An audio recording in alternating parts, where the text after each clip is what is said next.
बिस्मिल्लाहिर्रहमानिर्रहीम। तो आज हम बात करने वाले हैं जो पबजी बैन हुई थी, अब अनबैन हो रही है। बीगो लाइव एक ऐप था जो बैन हो गया है। टिकटॉक जो बैन होने वाला है, मतलब उसको जो है वो एक वार्निंग इशू की है। इस सारे के ऊपर आज बात करेंगे। तो सबसे पहले बात करते हैं पबजी के ऊपर, तो क्योंकि ये सबसे जो है वो हॉट टॉपिक चल रहा है। तो पबजी का ये है कि पीटीए ने पबजी को कुछ जो है वो कंप्लेंट्स की वजह से बैन कर दिया था। एक कोई सुसाइड भी एक दो हुई थी और इस वजह से जो है ये सारा कर कराते इस पे केस हुआ और बैन हो गया। उसके बाद फिर जो केस किया पबजी वालों ने खुद, फिर आप सबको पता होगा वकार ज़का ने केस किया एंड मतलब इस तरह अब जो है वो फ़ैसला महफूज हो चुका है और मोस्ट प्रॉबली जो है वो पबजी अनबैन हो जाएगी। पबजी तो अनबैन हो जाएगी, बीच में पीटीए ने दो और ऐप्स घुसा दिए।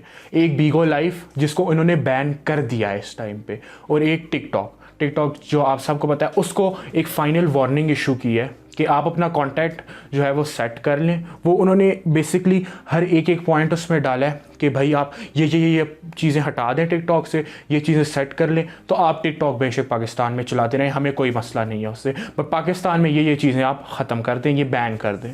तो देखें, अब बीगो लाइव पे बात करते हैं। सबसे पहले जो बैन हो चुका है, फर्स्ट ऑफ ऑल बीगो लाइव का बैन होना is kind of a good thing, ठीक है, क्योंकि अगर आप बीगो लाइव पे जाएंगे ना तो आपको नहायत ही जो है ना वो घटिया किस्म का कंटेंट मिलेगा।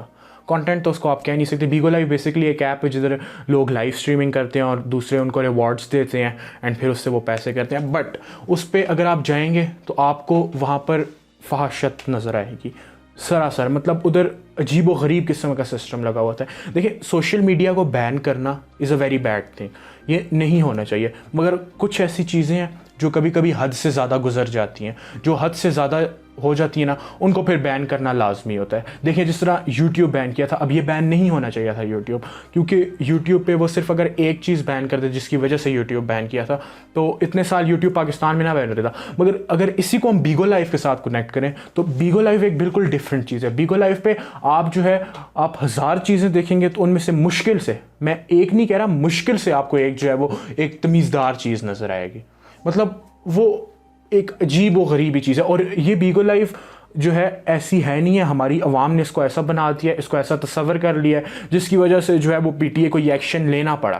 क्योंकि बीगो लाइव को वार्निंग देते भी तो क्या कह के देते कि वो सारा ऐप ही इस तरह है, जबकि यही चीज़ हम अगर टिकटॉक पे अप्लाई करें तो टिकटॉक का ये सिस्टम है कि टिकटॉक में कुछ अच्छे कंटेंट क्रिएटर्स भी हैं। अब ये बात करनी जो है वो बहुत ही फजूल होगी या बोगस होगी कि मैं यहाँ आके आपके सामने बैठ के बोलूँ जी टिकटॉक को बैन होना चाहिए क्योंकि टिकटॉक सारा ही क्रिंज है। देखिए, मसला क्रिंज कंटेंट से नहीं है। क्रिंज कंटेंट यूट्यूब पे भी मिलता है, आपको इंस्टाग्राम पे भी मिलता है, आपको फेसबुक पे भी मिलता है, आपको ट्विटर पे भी मिलता है, आपको हर सोशल मीडिया प्लेटफॉर्म पे मिलता है। बात यह है कि हमें जो है वो कंटेंट जो कि इस्लामिक वैल्यूज़ के ख़िलाफ़ है, जो कि हमारे कल्चर के ख़िलाफ़ है, इस कंटेंट को जो है वो प्रमोट टिकटॉक पे किया जाता है। मतलब क्योंकि टिकटॉक का इस तरह लॉगरिथम है कि ऐसी कोई चीज़ हो तो हमारी अवाम भी बिल्कुल ऐसी है कि उसको ज़्यादा लाइक करती है, उस चीज़ को ज़्यादा फॉलो करती है, तो वो चीज़ जो है वो ऊपर आ जाती है।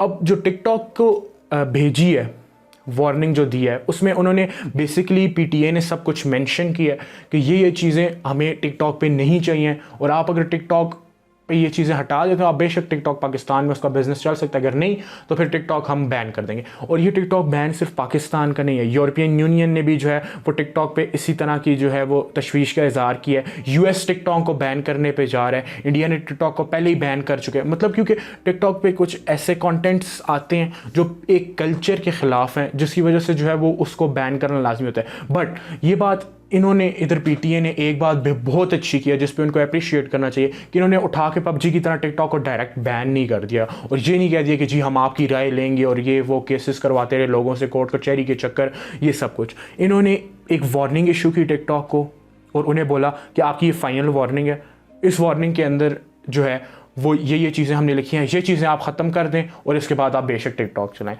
तो और यही बिल्कुल सही तरीका होता है एक चीज़ को बैन करने का, ये एक चीज़ को रोकने का। आप इस तरह नहीं कर सकते कि आप बस मुंह उठाया नहीं और आके बैन कर दी एक चीज़, इस तरह नहीं चलती। फिर इस तरह उन्होंने पबजी बैन की थी और कितनी बड़ा हंगामा बना था, और पबजी की तरह टिकटॉक कम्युनिटी भी बहुत ज़्यादा बड़ी है, आपको हर घर में जो है वो एक टिकटॉकर मिल जाएगा।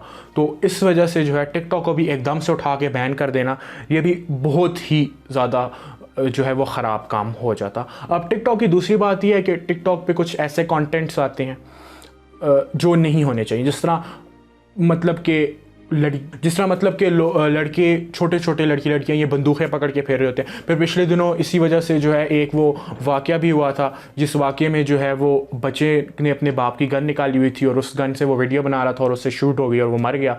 फिर उसके बाद एक बहुत ही अजीब किस्म का टिकटॉक से रिलेटेड, देखिए इसको हम टिकटॉक से रिलेटेड कहें या ना रिलेटेड कहें ये मुझे नहीं पता, इसको मैं नहीं समझ पाया। मगर एक वाक़या हुआ कि एक लड़की का रेप हो गया टिकटॉक की वजह से, उसको बुलाया उसके दोस्त ने कि वीडियोस बनाते हैं एंड फिर आगे उसके साथ ही हो गया। तो मतलब इस तरह की जो चीज़ें हैं ना, इन चीज़ों को थोड़ा कंट्रोल में रखना चाहिए, क्योंकि ये चीज़ें जब कंट्रोल में हो जाएंगी, आप बेशक एक ऐप चलाएं, आप इंस्टाग्राम चलता है पाकिस्तान में, ठीक है, उस पर भी इस तरह की चीज़ें होती हैं मगर एक हद तक होती हैं, ठीक है। इंस्टाग्राम उन चीज़ों को रिस्ट्रिक्ट कर देता है, मगर टिकटॉक का ये है कि टिकटॉक पे वो चीज़ें रिस्ट्रिक्ट नहीं होती। जो वो काम करता है वही बंदा आगे चाहता है, जिसकी वजह से जो है वो ये इन्होंने एक लिया इनिशिएटिव कि उनको वार्निंग दी जाए। और ये वार्निंग देने वाला काम जो है ये बहुत ही अच्छा किया है इन्होंने, कि उनको वार्निंग दी कि आप ये चीज़ें हटा दें टिकटॉक से, एंड उसके बाद आप टिकटॉक पे जो है वो जो है वीडियोस बनाएं लोग, और ऐसी अगर कोई वीडियो आए तो टिकटॉक उसको फौरी बैन कर दे और उसको यहाँ रहने ही ना दे। अब देखें टिकटॉक बैन होता है या नहीं होता, ये तो अब आगे फ्यूचर ही बताएगा। पीटीए ने जो वार्निंग्स दी, अगर टिकटॉक उनको ख़त्म उनकी पे फॉलो करते हैं उनको, तो टिकटॉक कभी ज़िंदगी में नहीं बैन होगा पाकिस्तान में। मगर अगर वो फॉलो नहीं करते और पीटीए की वार्निंग वो वैसे ही रद्द कर देता है, तो फिर मोस्ट प्रॉबेबली टिकटॉक जो है वो भी पाकिस्तान में बैन हो जाएगा। बीगो लाइफ की बात करें तो बीगो लाइफ का अनबैन होना पाकिस्तान में इसके बहुत ही कम चांसेस हैं, क्योंकि बीगो लाइफ को जिन शर्तों पे बैन किए ना वो बहुत ही सख्त शर्तें हैं। वो ये हैं कि उस पर फांसी होती है, वो ये है कि उस पर फजूल किस्म की हरकत होती हैं। बीगो लाइफ के ही लोग बीगो लाइफ से बाहर जाके जो उनके मैनेजर्स का और वो सीन्स होते हैं, वो और ही एक बहुत बड़ा जो है वो टॉपिक है। तो इस वजह से जो है वो बीगो लाइफ को जिन शर्तों पे बैन किया वो बहुत स्ट्रॉन्ग शर्तें हैं, और इसका पाकिस्तान में अनबैन होने का चांसेस बहुत ही ज़्यादा कम है। जहाँ तक पबजी की बात है, जो अनबैन हो रही है वो लगभग 1 या 2 हफ्तों में जो है वो फैसला महफूज हो गया, और वो फैसला आ जाएगा कि पबजी ने अनबैन होना है या नहीं होना। मोस्ट प्रोबेबली पबजी अनबैन हो जाएगी, क्योंकि जो वकील थे पबजी वाले केस में, जो मतलब वकील सफाई थे, उन्होंने बड़े अच्छे पॉइंट्स दिए, और जो वकील थे जिन्होंने पबजी बैन कराई थी वो सिर्फ यही बात बार बार दोहराते कि इसमें इस्लाम ख़िलाफ़ चीज़ें हैं, इसमें फाशत होती है, इसमें ये होती है, जबकि इसमें ऐसा कुछ होता नहीं था। जिस पे उनको जज ने जो है वो बड़ा जो है वो बैश भी किया। बट देखते हैं अब क्या होता है। बीगो लाइफ पाकिस्तान में बैन हो चुका है, टिकटॉक को आखिरी वार्निंग मिल चुकी है, और 1 या 2 हफ्ते में पबजी का फैसला भी आ जाएगा। मुझे इजाज़त दें, लाइक शेयर और सब्सक्राइब जरूर करिएगा, इंस्टाग्राम पे फॉलो कर लीजिए। अल्लाह हाफ़िज़।